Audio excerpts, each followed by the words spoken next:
Bismillahirrahmanirrahim. Assalamualaikum warahmatullahi wabarakatuh. Pemirsa AY Channel, kita ketemu lagi. Kali ini ramai sekali berita baik di media mainstream maupun media sosial tentang Muhammad Kc. Oleh itu kita mari lihat liputan berita tentang Muhammad Kc ini.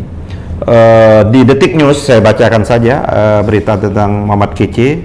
YouTuber Muhammad Kc ditangkap Bareskrim Polri di Bali. Dia telah ditetapkan sebagai tersangka kasus dugaan penistaan agama. Ia sudah ditangkap, sudah menjadi tersangka, kata Kadip Humas Polri Irjen Argo Yuwono saat dihubungi Rabu tanggal 25 Agustus 2021. Polisi kini sedang membawa Muhammad Kc dari Bali ke Bareskrim Polri. Bareskrim Komjen Agus Adrianto menyebutkan Kc dibawa ke Bareskrim hari ini. Hari ini akan dibawa ke Bareskrim, kata Agus. Penangkapan dipimpin langsung Direktur Tindak Pidana Siber Bareskrim Polri, Brigjen Asep Edi.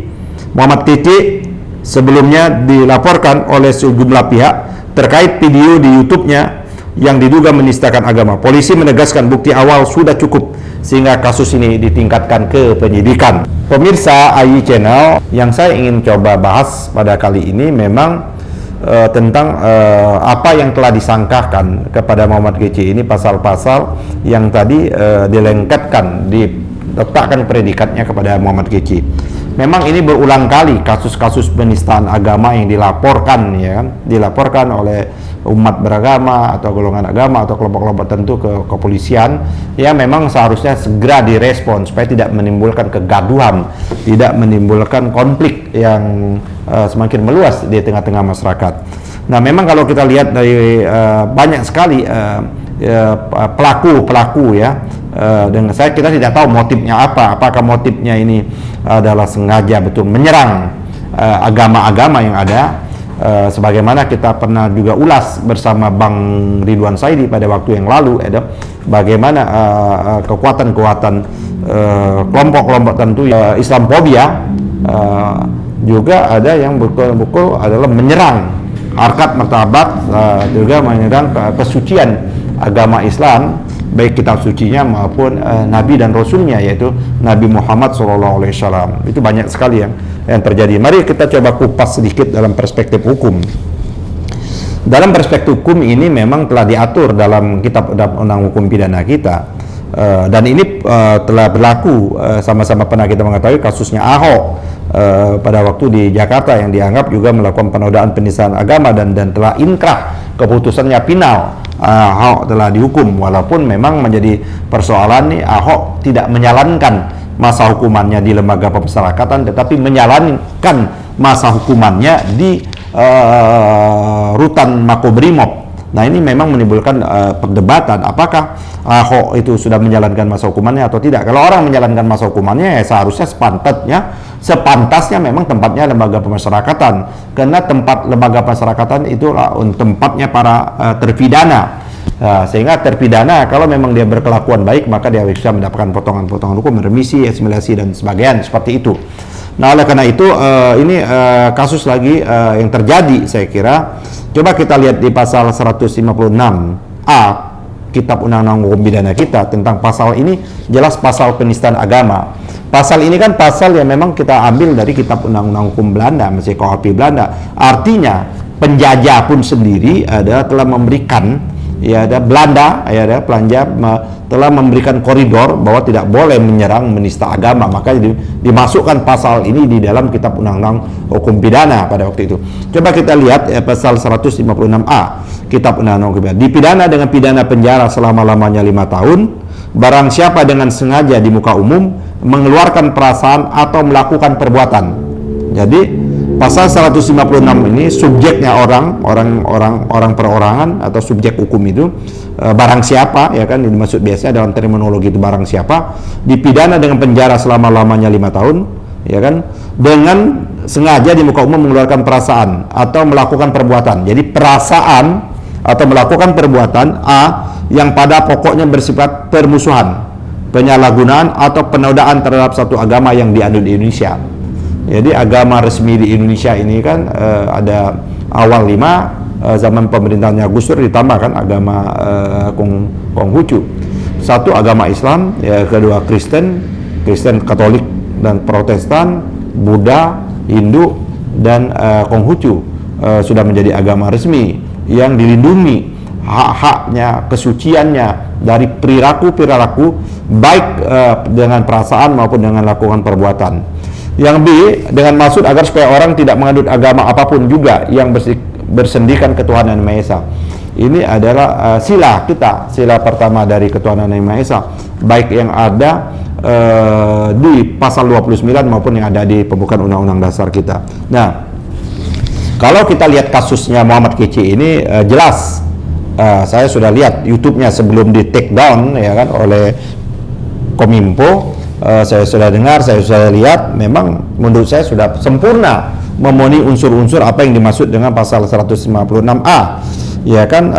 Barang siapa, kalau kita mau urai unsur-unsurnya, barang siapa, jelas barang siapa itu adalah Muhammad Kc. Terus di muka umum jelas dia menyebarkan melalui YouTube-nya, melalui video YouTube-nya, ya kan, perasaan atau melakukan perbuatan penistaan. Dalam hal ini adalah penistaan agama Islam dan penistaan terhadap Nabi dan Rasul agama Islam itu. Tapi menurut saya juga tidak agama Islam, ada juga dia mencampur adukkan, ya kan, dengan agama lain selain agama Islam. Jelas itu adalah tidak boleh mencampur aduk-adukkan agama. Biarkanlah agama yang satu dengan agama yang lain yang berkembang sesuai dengan ketentuan agama masing-masing.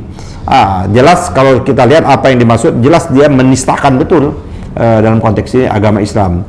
Dengan maksud supaya orang tidak menganut agama apapun juga yang bersendikan. Ini yang dimaksud karena dengan ucapannya, ya, dengan apa yang dia kemukakan dalam video tersebut, ya, karena ini sudah di take down, ya kan, menyatakan, ya kan, terutama adalah menyudutkan kitab suci Al-Quran dan juga menyudutkan Nabi Muhammad dalam referensi yang salah menurut saya memahami agama Islam itu. Menurut saya sudah memenuhi pasal 156 huruf A ini, pasal 156A. Juga dia disangkakan juga di samping pasal 156A, juga dia disangkakan ada melanggar pasal 45A ayat 2 junto pasal 28 ayat 2, ya, di undang-undang ITE kita seperti itu.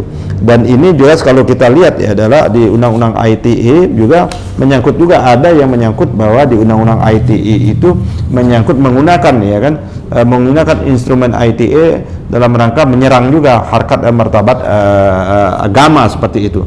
Jadi dia menyerang harkat dan martabat agama juga bisa dikualifikasikan juga di dalam pasal-pasal undang-undang ITE tersebut.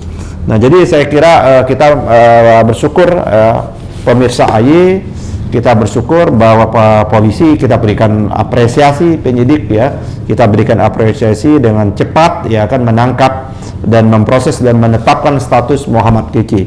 Dan kita juga mendorong sebenarnya kepada pelaku-pelaku yang lain yang sudah dilaporkan, ya kan, ada beberapa pelaku-pelaku lain yang sudah dilaporkan yang dianggap diduga melakukan penistaan agama dan lain sebagainya, supaya juga dilakukan penuntutan, ya kan, karena banyak beberapa orang yang sudah dilaporkan yang dianggap menistakan agama Islam.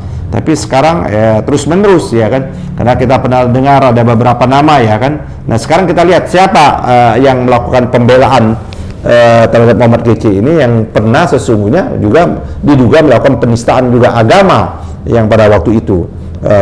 Lama dia menghilang, ya kan, lama dia menghilang, sekarang kembali lagi dia berkoar-koar di YouTube-nya seperti itu. Jadi menurut saya orang ini tidak tobat-tobat juga seperti itu. Nah, oleh karena itu kita minta betul kepada aparat kepolisian segera memproses Muhammad Kc ini, segera diancam, dan nanti tentunya jaksa penuntut umum yang akan menyidangkan segera memaksimalkan ancaman hukuman yang ada supaya bisa membuat jera efek di negeri yang berpancasila ini, di negeri yang menjunjung tinggi nilai-nilai luhur agama ini. Tidak ada lagi ada orang yang menista agama, tidak ada orang lagi yang menyudutkan agama, tidak ada lagi orang yang memancing permusuhan antar umat beragama di Indonesia ini. Oleh karena itu dia tidak layak memang hidup di Indonesia yang negara yang berketuhanan yang Maha Esa ini. Mari kita kawal kasus ini. Billahi taufiq wal hidayah. Wassalamualaikum warahmatullahi wabarakatuh.